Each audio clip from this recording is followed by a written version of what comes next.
My name is Doris Richmond. In 1941, I was in my first year of college at Tennessee State, studying education and physical education.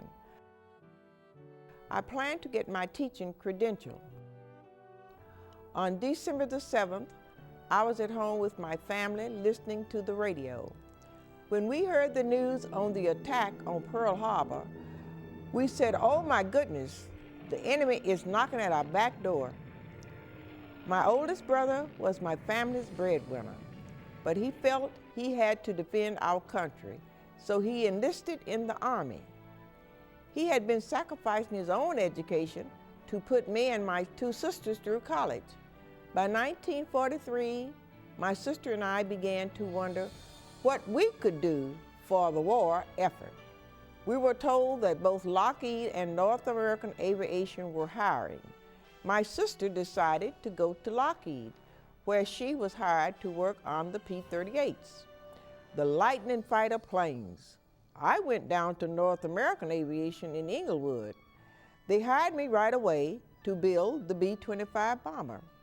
This is the plane that General Billy Mitchell had used in the surprise attack on Tokyo earlier in the war. It's often called the Mitchell bomber. The B-25 was a real workhorse. It was used to destroy targets on the front lines all over the war. At the bomber plant, I received in-service training to work on assembling the wings.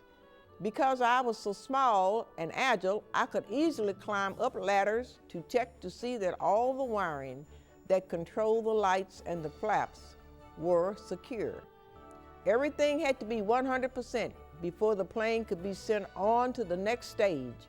There were 8 of us checking each plane. We moved from plane to plane in a humongous hangar. In the bomber plant, we wore slacks and shirts and boots during the winter. I took a warm jacket because there wasn't any heat and the hangar could get cold. We all wore badges. A security guard checked us in each morning at 7:30 for our 8-hour shift. The evening shift started when we left at 4:30. We all worked hard and the work was tiresome. It was a very busy, noisy place. It was dirty too, but we had conversations while we worked, and I made friends with other women. One friend, Bernetta, worked in the office. We're still in touch today, 60 years later. Pilots would pick up the finished planes and fly off into the wild blue yonder. We didn't know where the planes were going. We weren't supposed to know. We would wave goodbye and wish them good luck and God bless.